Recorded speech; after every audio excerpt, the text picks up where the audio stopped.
तुम्हारे सिवा कुछ ना जे तुम्हारे सिवा न चाहत करेंगे, जब तक जिएंगे मोहब्बत करेंगे। ये गाना तो आप सभी को तीर की तरह चुभता होगा, और चुभे भी क्यों ना। भोजपुरी फिल्मों के one of the top singer ने इस गाने को गाया है, जो पावर स्टार पवन सिंह ने।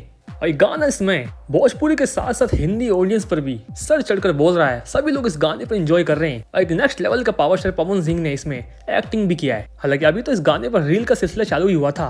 लीजिए आप सभी के बीच भोजपुरी फिल्मों की क्वीन अक्षरा सिंह ने भी इस गाने पर बना डाला है रील, जो सोशल मीडिया पे काफी ट्रेंड कर रहा है। ये पवन सिंह के इस धमाकेदार बॉलीवुड गाने पर अक्षरा सिंह का ये रील काफी लोग पसंद कर रहे हैं। वैसे ये गाना पूरे ऑल ओवर इंडिया में नंबर 2 पर ट्रेंड कर रहा है पिछले कई दिनों से। लाखों में कमेंट्स और लाखों में लाइक्स इस गाने पर है, और पवन सिंह की इस बड़ी फैन फॉलोइंग को शायद टी सीरीज भी समझ चुका है। वैसे दोस्तों, कैसा लगा आप सभी को अक्षरा सिंह का ये रील पवन सिंह के गाने पे, और कौन कौन इस गाने पर लगातार रील बना रहा है और सोशल मीडिया पे पूरी तरह छा जा रहा है? अपनी राय कौन मुझे दीजिएगा। फिलहाल इस तरह की इंटरेस्टिंग वीडियोस के लिए चैनल को कीजिए लाइक एंड सब्सक्राइब। मिलते हैं नेक्स्ट वीडियो में।